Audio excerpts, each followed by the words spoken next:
अस्सलामुअलैकुम। बोल न्यूज़ में खुशामदीद। आप देख रहे हैं बोल न्यूज़ और मैं हूं गौहर इशरत और मैं हूं फायका मौज़म। एहतसाब अदालत इस्लामाबाद ने बानी पीटीआई और बुशरा बीबी के खिलाफ तोशाखाना केस का तहरीरी फैसला सुना दिया है। फैसले में कहा गया है कि मुस्तदिका सबूतों की रोशनी में बानी पीटीआई और बुशरा बीबी को 14 साल कैद की सजा सुनाई जाती है। मुजरिमों ने वज़ीर आज़म ऑफिस का गलत इस्तेमाल किया। 1 अरब 57 करोड़ रुपए से जायद का फायदा हासिल किया गया। तोशाखाना तहाइफ का केस। एहतसाब अदालत इस्लामाबाद ने बानी पीटीआई और बुशरा बीबी के खिलाफ तहरीरी फैसला जारी कर दिया। फैसले में कहा गया है कि इस्तिगाज़ा अपना केस साबित करने में कामयाब रहा। बानी पीटीआई और बुशरा बीबी को 14 साल कैद की सजा दी जाती है। जेल में गुजारा हुआ वक्त सजा में शामिल तस्वुर होगा। बानी पीटीआई और बुशरा बीबी ने वज़ीर आज़म ऑफिस का गलत इस्तेमाल करते हुए 72.1573 मिलियन का माली फायदा हासिल किया। सेट की मालियत प्राइवेट लगवाए गए तखमीने से कहीं ज्यादा थी। फैसले के मुताबिक दोनों मुजरिम कौमी खजाने को नुकसान पहुंचाने के मुर्तकिब पाए गए। गैर शरई निकाह केस की समाअत इस्लामाबाद की सिविल अदालत में जारी। बुशरा बीवी समेत दीगर फरीकैन भी मौजूद हैं। वकला सफाई आज निकाह मुफ्ती सईद और मुलाजिम लतीफ पर जिरा करेंगे। गुज़िश्ता समाअत में ऑन चौधरी और खावर मानिका पर जरा मुकम्मल की गई थी। दौरान समाअत बानी पीटीआई और खावर मानिका कमरा अदालत में उलझ पड़े। बानी पीटीआई ने हलफ के लिए कुरान पाक लाने का मुतालिबा किया था। बाज़ मीडिया से गुफ्तगू में बुशरा बीवी का कहना था कि अपनी शर्मिंदगी छुपाने के लिए मुझ पर झूठा इल्ज़ाम लगाया गया। मैंने खुद गिरफ्तारी पेश की। अगर डील के तहत अदालत भेजा गया है तो डील मनसूख करें और जेल में रख लें। घर तबाह कर दिया। पहली बार मजीद बंद गर्दम कराने के लिए आए थे। दोनों के ताल्लुकात 2014 के धरने से शुरू हुए। खावर मानिका बच्चों के व्हाट्सएप मैसेज देखते हुए आबदीदा हो गए। इंसदाद दहशतगर्दी अदालत लाहौर में तहरीक इंसाफ के बानी चेयरमैन के 7 मुकदमात में अबूरी जमानत पर समाअत हुई। अदालत ने फरीकैन 3 मुकदमात में अबूरी जमानत की दरख्वास्त एडमिन कोर्ट मुंतकिल कर दी। अदालत ने बाकी 4 मुकदमात में अबूरी जमानत पर समाअत की, जबकि 3 फरवरी तक समाअत मुलतवी कर दी गई है। अदालत ने कहा कि अडियाला जेल से वीडियो लिंक के जरिए बानी चेयरमैन पीटीआई की हाजिरी भी मुकम्मल नहीं हुई। वीडियो लिंक पर हाजिरी मुकम्मल की जाए। गैर कानूनी तरीके से ट्रायल चलाए जा रहे हैं। पाकिस्तान की तारीख में कोई मिसाल नहीं मिलती। इम्कान यही है कि इस केस का फैसला भी बाकी 2 केसेस जैसा ही आएगा। बैरिस्टर गौहर ने शफाफ इंतखाबात ना होने का खदशा जाहिर कर दिया। मीडिया से गुफ्तगू में कहा कि जिस तरह मुकदमात के फैसले हो रहे हैं, खदशा है इंतखाबात शफाफ नहीं होंगे। फैसलों से 8 फरवरी को होने वाले इलेक्शन पर बड़ा सवालिया निशान आएगा। गैर आइनी और गैर कानूनी तरीके से ट्रायल चलाए जा रहे हैं। जिस तरीके से अंडर प्रेशर कोर्ट काम कर रही है और जिस तरीके से प्रेशर डाल करके वकला को टाइम दिए बगैर ट्रायल चलाए जा रहे हैं, इसकी पाकिस्तान की हिस्ट्री में कोई मिसाल किसी को नहीं मिलेगी। ये अहम खबर दें आपको, पीटीआई हिमायत याफ्ता आज़ाद उम्मीदवारों की दरख्वास्त पर फैसला महफूज कर लिया गया है। सलमान अकरम राजा के वकील और इलेक्शन कमीशन के वकील के दलाइल मुकम्मल हो गए हैं। पीटीआई नजरियाती के टिकट जमा कराते वक्त उम्मीदवारों ने सियासी इत्तेहाद का सबूत नहीं दिया। तफसीलात जान लेते हैं बोल न्यूज़ के नुमाइंदे फहद चौधरी से। फहद, क्या तफसीलात हैं? जी देखिए, सलमान अकरम राजा जो कि उम्मीदवार हैं N128 लाहौर से आज़ाद हैसियत में इलेक्शन लड़ रहे हैं, उन्होंने इलेक्शन कमीशन में दरख्वास्त दायर की थी कि भले ही इलेक्शन कमीशन ने पार्टी सिंबल अलॉट नहीं किया, लेकिन जो फॉर्म 33 है, यानी जो हतमी फहरिस्तें हैं उम्मीदवारों की, उनमें उम्मीदवारों के नाम के आगे पार्टी का नाम ज़रूर दर्ज किया जाए। और इस हवाले से आज समाअत हुई। चीफ इलेक्शन कमिश्नर की ज़ेर सदारत 5 रुकनी कमीशन ने समाअत की। सलमान अकरम राजा के वकील ने दलाइल देते हुए ये कहा कि ये हमारा हक है कि हमारी पार्टी का नाम फॉर्म 33 में दर्ज किया जाए। आप भले ही इंतखाबी निशान हमें अलॉट ना करें, लेकिन पार्टी एफिलिएशन जो है उसका जिक्र किया जाए, ताकि इंतखाबात में कामयाबी के बाद जो उम्मीदवार असम्बलियों में आए उनको पार्टी एफिलिएशन जो है उनकी वो बरकरार रहे। लेकिन जो इलेक्शन कमीशन के वकील थे उन्होंने इस बात को कॉन्टेस्ट किया और उन्होंने हवाला दिया सुप्रीम कोर्ट के फैसले का, और साथ ही ये भी कहा कि PTI की जानिब से जब बैरिस्टर गौहर ने बतौर चेयरमैन टिकट जमा करवाए तो उनको जो है वो पार्टी चेयरमैनशिप से हटा दिया गया था, जिसकी वजह से उनकी बहुत शुक्रिया तफसीलात की। एक और अहम खबर दें आपको, इंतखाबात 2024 अफवाज पाकिस्तान की तैनाती से मुतालिक अहम मालूमात। पाक अफवाज आइन के तहत इलेक्शन 2024 के इनेकाद में मावनत करेगी। सिविल आर्म फोर्सेज और पाक अफवाज गिनती के अमल में कोई मदाखलत नहीं करेंगे। मजीद तफसीलात जान लेते हैं नुमाइंदा खुसूसी सलमान आवान से। सलमान, मजीद क्या तफसीलात हैं?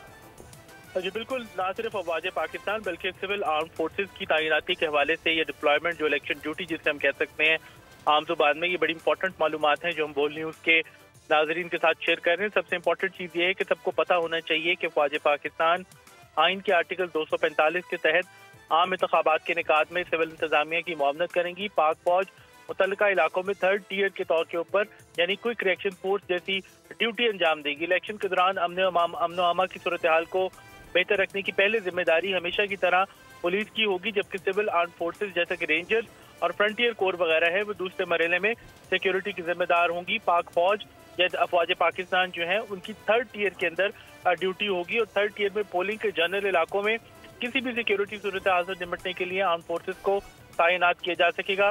सिविल आर्म फोर्सेज अफवाज पाकिस्तान आइन के आर्टिकल 220, 245 बशमूल तमाम शिकों और ज़ैली शिकों के और साथ ही एंटी टेररिज्म एक्ट के सेक्शन 4 और 5 बशमूल तमाम तरमीम और इलेक्शन एक्ट 2017 की दफा 193 के साथ सेक्शन 5 के तहत अपनी जिम्मेदारियां अंजाम देंगी। ये उसको मुकम्मल लीगल कवर जो है वो प्रोवाइड करता है। इसके साथ ही सिविल आर्म फोर्सेज और अफवाज पाकिस्तान आइन के आर्टिकल के तहत जैसे कि मैंने कहा कि तैनात की जाएंगी और ये जो अमला है उसको इलेक्शन को महफूज बनाने के लिए एयानत फराहम करेगा ताकि district returning officer, presiding officer और पोलिंग का अपने अमला जो है अपने फराइज को खुश असलूबी के साथ अंजाम दे सके।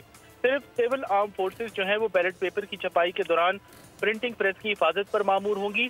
इंतखाबी सामान की जो तरसील है यानी कि रिटर्निंग ऑफिसर्स के दफातर से पोलिंग स्टेशन तक तरसील, गिनती और इंतखाबी अमल मुकम्मल होने के बाद इंतखाबी सामान की वापसी रिटर्निंग ऑफिसर्स के दफातर तक मुंतकिली के दौरान सिक्योरिटी फराहम की जाएगी। और इलेक्शन के रोज ये बात बिल्कुल वाज़ेह कर दी गई है कि दफा 144 के तहत हथियारों की नुमाइश के ऊपर मुकम्मल पाबंदी होगी। हर ऑफिसर और हर JCO election commission of Pakistan के जारी करदा नोटिफिकेशन के तहत अपने इख्तियारात का बर वक्त इस्तेमाल करेगा। महफूज माहौल को यकीनी बनाने के लिए पुलिस टियर 1 की जिम्मेदार होगी। सिविल आर्म फोर्सेज और अफवाज पाकिस्तान जो है वो फिर उनके बाद उनकी बारी आएगी। इसके बाद अगर हम बात करें जो सामान की तरसील का हमने जिक्र किया और उसके बाद फिर सिविल आर्म फोर्सेज और अफवाज पाकिस्तान बैलेट पेपर की जो तरसील होगी यानी कि प्रिंटिंग प्रेस से DROs की दफातर तक, उसके दौरान भी हिफाजत पर मामूर होंगी। और सिविल आर्म फोर्सेज के साथ अफवाज Pakistan presiding officers, assisting presiding officers और पोलिंग ऑफिसर्स के काम के अंदर किसी किस्म की मुदाखलत नहीं करेंगी।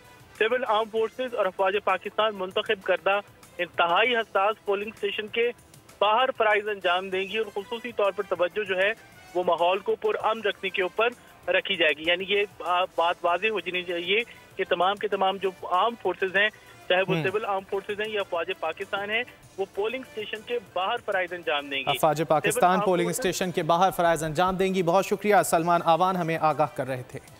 मुल्क में इंतखाबी गहमा गहमी अपने उरूज पर है। नवाज शरीफ का सवात में जलसे में कहना था कि नए पाकिस्तान की तलाश में पुराना पाकिस्तान भी तबाह कर दिया। मरियम नवाज बोली, चोरी करने वाली खातून बनी गाला में क्यों है, सलाखों के पीछे क्यों नहीं। बिलावल भुट्टो ने कहा कि नून लीग के साथ फासले पहले से ज्यादा हैं, पुरानी तहरीक इंसाफ के साथ भी नहीं चल सकते।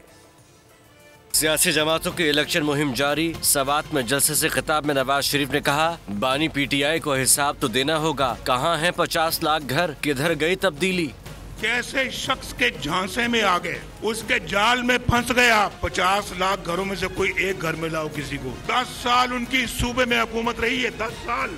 मरियम नवाज ने जलसे से खिताब में कहा, बानी PTI के बच्चों का मुकद्दर लंदन और खैबर पख्तूनख्वा के बच्चों का मुकद्दर जेल क्यों है। बहुत लोग आए जिन्होंने साजिशें की और कहा कि नवाज शरीफ की सियासत अब खत्म हो गई, और आज वो लोग तारीख के कूड़ेदान में पड़े और नवाज शरीफ आज यहाँ आपके दरमियान मौजूद है। बिलावल भुट्टो खुजदार में बोले कि मियाँ साहब के किरदार से सख्त मायूस हूँ। मखलूत हुकूमत बनी तो उनका साथ नहीं दूंगा।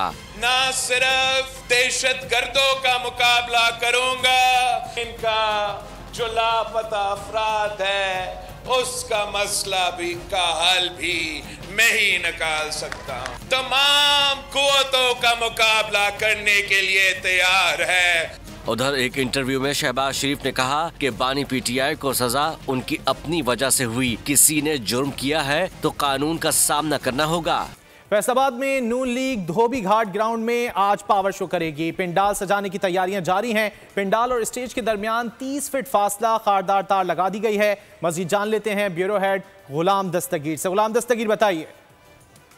जी बिल्कुल, फैसलाबाद में आज मुस्लिम लीग नून की जानब से बड़ा सियासी पावर शो जो है उसकी तैयारियां ज़ोरों शोर से चल रही हैं। हमने देखा है कि धोबी घाट के वसीओ रीज ग्राउंड में पंडाल जो है वो सजा दिया गया है। मज़ीद तैयारियों का सिलसिला अभी भी चल रहा है। बड़ी तादाद में यहाँ पर हम देख रहे हैं कि नगाह कुर्सियाँ लगा दी गई हैं और यहाँ पर जो मुख्तलिफ कायदीन हैं उनकी कदावर तस्वीर के साथ पंडाल को सजाया जा रहा है। पार्टी परचम जो है वो लगाए गए हैं। मुस्लिम लीग नून के जो कायद हैं मियां नवाज शरीफ, उनकी बड़ी बड़ी तस्वीर जो हैं वो यहाँ पे सजा दी गई हैं। यहाँ पे हम देख सकते हैं कि यहाँ पे पंडाल के जो सामने है यहाँ पर बड़ा जो स्टेज है वो सजा दिया गया है, जिसकी तकरीबन लंबाई जो है वो 50 से 60 फीट है और तकरीबन ऊंचाई उसकी वो 40 से 50 फीट तक है। एक बड़ा जो है शेर वो भी यहाँ पे नस्ब किया गया है। यहाँ पे जो लोग आ रहे हैं इसको देख रहे हैं, इसके साथ तस्वीरें बना रहे हैं। यहाँ पर जो मुस्लिम लीग नून के कारकुन हैं उनको पंडाल में आने के लिए दोपहर 2 बजे का वक्त दिया गया है। गुलाम दस्तगीर, बहुत शुक्रिया आपका। पीपल्स पार्टी आज जैकबाबाद के नुमाइश ग्राउंड में सियासी ताकत का मुजाहरा करेगी। चेयरमैन बिलावल भुट्टो इस जलसे से खिताब करेंगे। तैयारियां मुकम्मल हैं। पंडाल में 15,000 कुर्सियां लगा दी गई हैं। मजीद जान लेते हैं बोल न्यूज़ के नुमाइंदे फरीद इलाही से। फरीद, बताइए। जैकबाद में आज पाकिस्तान पीपल्स पार्टी की जानिब से पावर शो किया जा रहा है। जैकबाद के नुमाइश ग्राउंड में पीपी की जानिब से जलसा गाह तैयार किया गया है, जबकि इंतजाम मुकम्मल कर लिए गए हैं। जलसा गाह में 20,000 से ज़ायद कुर्सियाँ रखी गई हैं, जबकि 27 बाई 80 और 10 फुट लंबा स्टेज तैयार किया गया, जहाँ पे पाकिस्तान पीपल्स पार्टी के चेयरमैन बिलावल भुट्टो जरदारी कारकुनान का लहू गरमाएंगे और आवाम से खिताब करेंगे। जलसा के हवाले से आपको मज़ीद बताता चलूँ कि सिक्योरिटी के सख्त इंतजाम किए गए हैं, जबकि खारदार तारें नस्ब की गई है और जबकि इंटरनेस गेट के वॉक थ्रू गेट भी नस्ब। जलसा का शाम तकरीबन 6 बजे के बाद जलसा का यहाँ पे मुंतज़मीन के हवाले से कहना है कि यहाँ पे बिलावल भुट्टो जरदारी की आमद है, जहाँ पे मरकज़ी कायदीन खिताब करेंगे। फरीद इलाही, बहुत शुक्रिया आपका। टांक में जमीयत उलमा इस्लाम आज सियासी पावर शो करने जा रही है। जलसे से सरबराह JUI मौलाना फजलुर रहमान खिताब करेंगे। जलसे की तैयारियां मुकम्मल कर ली गई हैं। मजीद क्या सूरत हाल है जान लेते हैं बोल न्यूज़ के नुमाइंदे रिजवान बलोच से। रिजवान, बताइए। जी बिल्कुल, इस वक्त मैं मौजूद हूँ टाउन हॉल ग्राउंड टांग पे, जहाँ पे जमीयत उलमा इस्लाम आज अपना सियासी पावर शो करने जा रही है।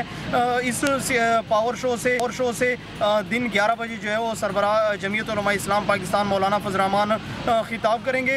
यहाँ पे अगर पिंडाल की सूरत हाल की बात की जाए तो जलसे इंतज़ामिया के मुताबिक यहाँ पे तकरीबन 10,000 कुर्सियाँ जो है वो लगाई गई हैं, जबकि मौलाना फजल रहमान के खिताब के लिए यहाँ पे जो है वो बुलेट प्रूफ शीशा भी यहाँ पे लगाया गया है जिसमें वो खिताब करेंगे। इसके साथ साथ यहाँ पे अगर सूरत-ए-हाल की बात की जाए तो सिक्योरिटी के इंतहाई सख्त इंतजाम किए गए हैं।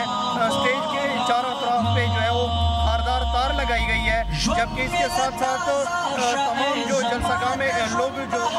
रिजवान, बहुत शुक्रिया आपका। आम इंतखाबात की तैयारियां जारी हैं। 8 फरवरी को मुल्क भर में आम तातील होगी। इलेक्शन कमीशन की मंजूरी के बाद नोटिफिकेशन जारी कर दिया गया है। तालीमी इदारे और कारोबारी मराकज़ बंद रहेंगे। सिंध, KP, बलोचिस्तान और इस्लामाबाद में तलबा की मौजें। बच्चों को लंबी छुट्टी मिल गई। 6 से 9 फरवरी इदारों में तातीलात होंगी। 5 फरवरी को कश्मीर डे की तातील होगी। ब्रेक के बाद बात करते हैं मौसम की। मुल्क में जाड़ा जोबन पर तेज़ बारिश और बर्फबारी ने ठंड बढ़ा दी। मरी में एक रात में 1 फुट बर्फ पड़ गई। गिलगित बल्तिस्तान में चांदी बिखर गई। इस तौर कालम में भी पहाड़ों ने सफ़ेद चादर ओढ़ ली है। महकमा मौसमियात ने बलूचिस्तान, सिंध और खैबर पख्तूनख्वा में तेज़ बारिश की पेशगोई कर दी। पहाड़ों पर मज़ीद बर्फबारी का इम्कान है।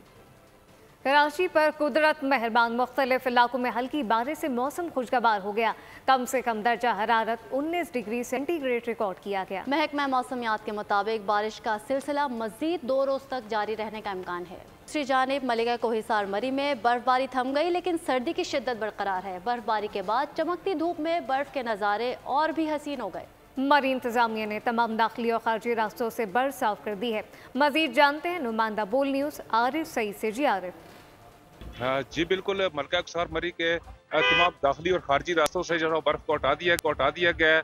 इंतजामिया और महकमा हाईवे मशीनरी ने कल जो है यहाँ जो है ना सड़कों से बर्फ को सफाई कर दी है, जिससे यहाँ पर दाखिली और खारजी रास्ते तमाम खुले हुए हैं और किसी किस्म की यहाँ पर कोई परेशानी नहीं है। जबकि मौसम की बात की जाए तो आज चमकती धूप निकली हुई है, जिससे यहाँ का मौसम इंतहाई खुशगवार हो गया है। चमकती धूप निकलने से बर्फबारी के बाद यहाँ पर जो नज़ारे हैं और भी हसीन हो गए हैं। सेहों की बात की जाए तो सेह भी काफ़ी तादाद में यहाँ पर पहुंचे हुए हैं, जो यहाँ के खूबसूरत मौसम और हसीन नज़ारों से जी बार लुत्फ़अंदोज़ हो रहे हैं। मेरे साथ फिर इस टाइम शायद मौजूद है, आइए इनसे पूछते हैं कि यहाँ के मौसम और नज़ारों को कैसे एंजॉय कर रहे हैं। जी अस्सलाम वालेकुम। जी माशाल्लाह हमें जी बहुत मज़ा आ रहा है। हम जब शेखुपुरे से निकले तो हमें बताया गया जी रास्ते बंद है, लेकिन जब हम यहाँ पे आपका बहुत शुक्रिया।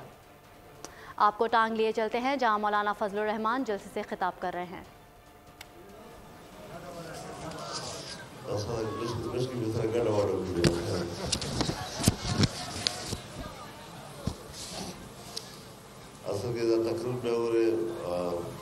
टीवी गान चैनल माध्यम चले प्रस्तावना काफी रखा, लेकिन प्रस्तावना को उर्दू पढ़ी उर्दू और पश्तो में पढ़ी हुई।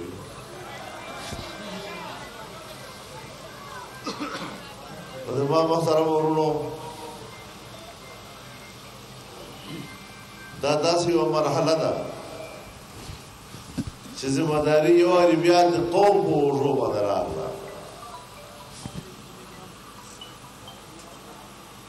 सियासतदानान लकौम न वोट वाखली जिम्मेवारे दो पसरी चाहे कौम दगा अमानत जाए तो वरसई, लेकिन इंतखाबात पर मरहले के दगा जिम्मेवारी वापस कौम तराइसी और यो अलिबिया मुश्तासु आवाज दरको तासु रख को और तासु दख तरफ तरबूलू चरा से जश्न फिक्र संजीदगे तखपल नवी मुस्तकबिल फैसला बदले मरहले के टांग अवामी नेशनल पार्टी जमीयत उलमा इस्लाम हिमायत ऐलान करेगा मिना दो शुक्रिया अदा कौम अल्लाह ताला दे का फैसला देखपल रजा जरिया उगल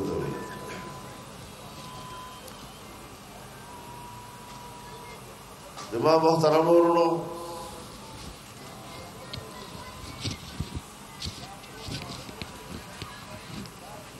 सियासी जमातुना खपल खपला युवा नजरिया लरी और दलत नजरियो मुकाबला भी हर पार्टी से दा हक हासिल दा खपल नजरिया कौम तोड़ान दी की। टांग में मौलाना फजलुर रहमान का जलसे से खिताब जारी है। और अब बात करते हैं आज़ाद कश्मीर की खूबसूरत वादी नीलम के मौसम की, जहां पर बर्फबारी का सिलसिला थम गया। 4 रोज़ की बर्फबारी से मामूलात ज़िंदगी मुतासिर, जबकि वादी नीलम के बाला इलाकों का ज़मीनी रास्ता बंद है। मज़ीद क्या तफसीलात हैं जानते हैं बोल न्यूज़ के नुमाइंदे नेकम मुमताज़ से। जी मुमताज़।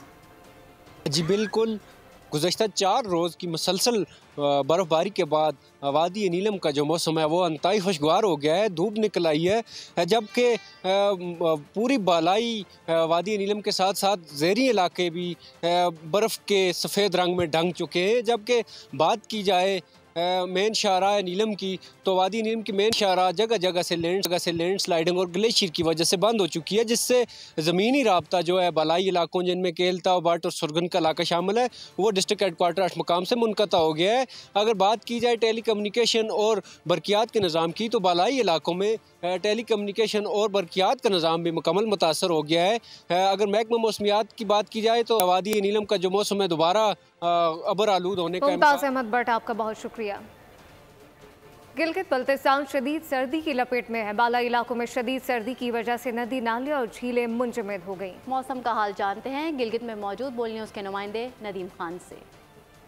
जी बिल्कुल, गिलगित बल्तिस्तान इन दिनों शदीद सर्दी के लपेट में है और गिलगित बल्तिस्तान के बालाई इलाकों समेत मैदानी इलाकों में सर्दी की शिद्दत में जो है बड़ी हद तक इजाफा हुआ है। गिलगित बल्तिस्तान के शहरी इलाकों में भी सुबह और शाम के औकात में दर्जे हरारत जो है वो नुक्ता इंजमात से नीचे गिर जाता है और शदीद सर्दी रहती है। इसके साथ साथ बालाई इलाकों में भी शदीद सर्दी की लहर बरकरार है। नदी नाले और झीलें जो है वो मुंजमद होना शुरू हो चुकी है। लोगों को जो है वो सफरी मुश्किलात का सामना करना पड़ता है। गिलगित बल्तिस्तान के जो शहरी इलाके हैं यहाँ पे दिन के औकात में मौसम जो है वो जब धूप निकल आती है निहायत खुशगवार रहता है, मगर शाम के औकात में शदीद सर्दी की लहर जो है वो बरकरार रहती है।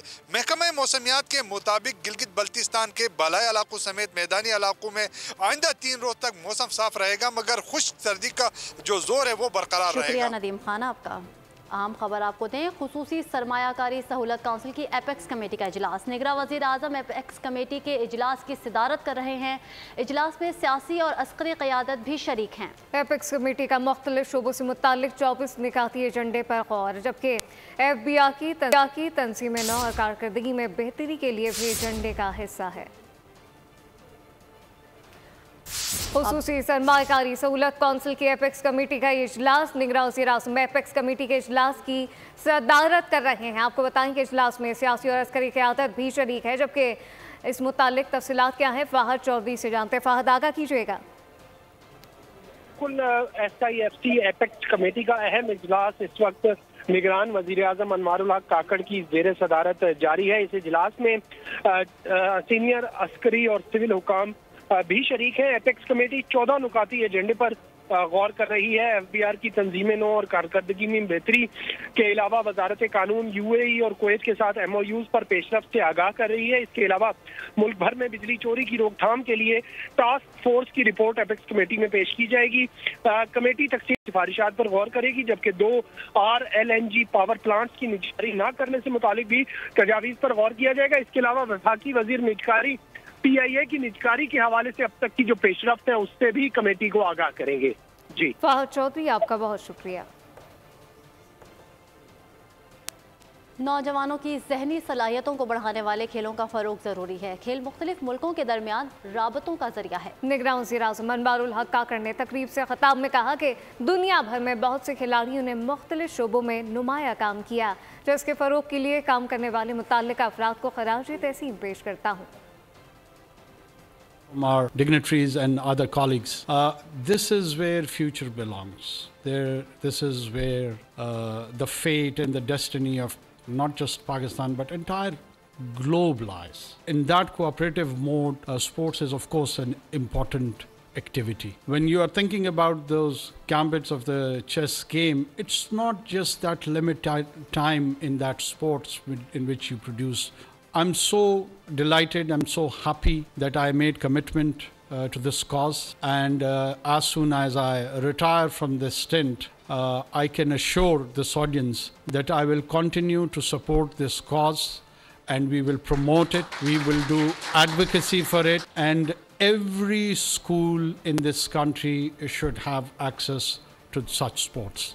फ़ख्रे पाकिस्तान JF-17 थंडर धूम मचाने को तैयार है। सऊदी दारुल हुकूमत रियाज में वर्ल्ड डिफेंस शो का हिस्सा बनेगा। JF-17 थंडर ब्लॉक 3 दूसरी बार किसी आलमी दिफाई शो का हिस्सा बनने जा रहा है। शो 4 से 8 फरवरी तक जारी रहेगा। JF-17 थंडर सऊदी दारुल हुकूमत रियाज में वर्ल्ड डिफेंस शो का हिस्सा बनेगा। JF-17 थंडर ब्लॉक 3 दूसरी बार किसी आलमी दिफाई शो का हिस्सा बनने जा रहा है। शो 4 से 8 फरवरी तक जारी रहेगा। इस दौरान तैयार रोजाना परफॉर्मेंस पेश करेंगे। बैनुल-अक़वामी फ़िज़ाई अफ़वाज की तवज्जो का मरकज़ बनेंगे। कतर की गजा में जंगबंदी की कोशिशें। कतरी वजारत ख़ारजा के मुताबिक हमास की जानिब से जंगबंदी मुआहदे के लिए मुस्बत इशारे मिले हैं। पेरिस इजलास में तय हुई तजावीज़ को कामयाबी मिल रही है। पेरिस मीटिंग की तजावीज़ की इसराइल ने मंजूरी दी। दोनों फरीक़ैन का इब्तदाई इत्तफ़ाक़ एक और वक्फे का सबब बनेगा। उम्मीद है आइंदा 2 हफ्ते में अच्छी खबर सुना सकेंगे। इतवार को पेरिस में अमरीकी, इसराइली, मिस्री, कतरी हुकाम की मुलाकात हुई थी। पेरिस मुलाकात में यरगमालियों की रिहाई के लिए 6 हफ्ते की जंगबंदी तजवीज़ दी गई। अमरीकी वफाकी अदालत से इसराइल को असलहा फराहमी से रोकने की दरख्वास्त खारिज। अमरीकी जज जेफरी बाइट ने कहा कि इसराइल ग़ज़ा में फ़लस्तीनियों की नस्ल कुशी कर रहा है। इसराइली बयानात फ़लस्तीनियों को ख़त्म करने के अक्कास है। अमरीकी इंतज़ामिया नस्ल कुशी रोकने में जिम्मेदारी अदा नहीं कर सकी। अमरीका को इसराइल की हिमायत से रोकना हमारे दायरे अख्तियार में नहीं। कराची एमएजना रोड जुबली सेंटर में आग लगने वक्त पर काबू पा लिया गया है। फायर ब्रिगेड हुकाम के मुताबिक आग बेसमेंट में कपड़ों की दुकानों में लगी। एक दुकान पूरी जल गई है जबकि 2 को जुज़वी नुकसान पहुंचा। 3 फायर टेंडर ने ऑपरेशन में हिस्सा लिया। आग लगने की वजह मालूम ना हो सकी। जुबली मार्केट में 9:15 बजे हमारे पास इत्तला आई, जिसको हमने आग को बेसमेंट में थी। 2 दुकानों को जुज़वी नुकसान, 1 मुकम्मल जल गई। मुकम्मल तौर पे बुझा दिया गया है आग को, और जो है ना, और जानी नुकसान और कोई ज़ख्मी नहीं है अभी हमारे। ये KMC की जो है 3 फायर टेंडर ने इसके पर काम किया। आग लगने की अभी वजह मालूम नहीं है, ठीक है ना। अब ये इसका इंस्पेक्शन करेंगे तो फिर मालूमात करेंगे क्या क्या वजह हो सकती है। आग मुकम्मल बुझा दी गई है, कूलिंग भी कर दी गई। कराची में जुराइम का जिन बदस्तूर बेकाबू, भत्ताखोरी और लूटमार जारी है। डकैती मुज़ाहमत पर शहरियों पर हमले रुक ना पाए।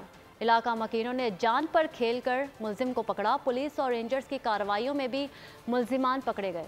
रिपोर्ट देखिए। कराची में भत्ताखोर फिर सरगर्म। चाकीवाड़ा से मुबैना पुलिस मुकाबले के बाद लियारी गैंग वॉर के 2 भत्ताखोर गिरफ्तार। मुलजिम शहजाद और नदीम से 2 पिस्तौल और भत्ते की 7 पर्चियां बरामद। पुलिस के मुताबिक मुलजिमान ताजिरों को पर्चियां देकर भत्ता वसूल करते थे। लांडी में फायरिंग से 3 अफराद जख्मी। कयूमाबाद में फायरिंग के तबादले के बाद 2 डाकू पकड़े गए, साथी फरार हो गया। आयशा मंजिल पर नौजवान को जख्मी करने वाला डाकू अवाम के हत्थे चढ़ गया।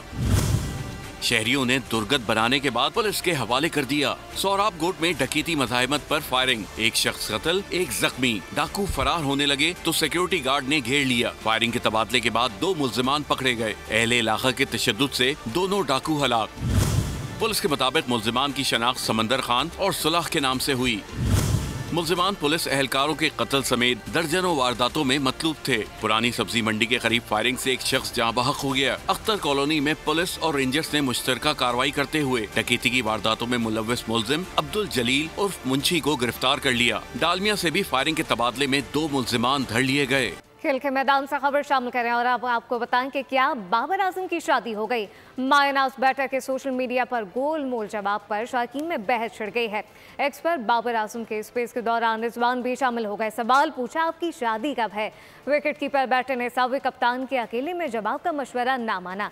बाबर ने कहा, रोज सुबह उठता हूँ तो मेरी शादी हो चुकी होती है और जब शाम होती है तब भी शादी हो रही होती है। लगता है लोग मेरी शादी करवा चुके हैं और अब दूसरी की तैयारी है। और जनाब PSL में फिर सीटी और ताली बजेगी। 90 एडिशन के तराने में अली जफर आयमा बेग के हमरा आवाज का जादू जगाएंगे।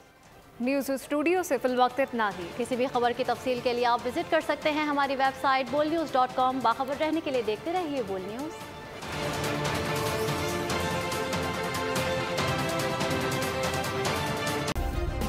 सब्सक्राइब करें और बेल दबाएं ताकि कोई खबर रह न जाए।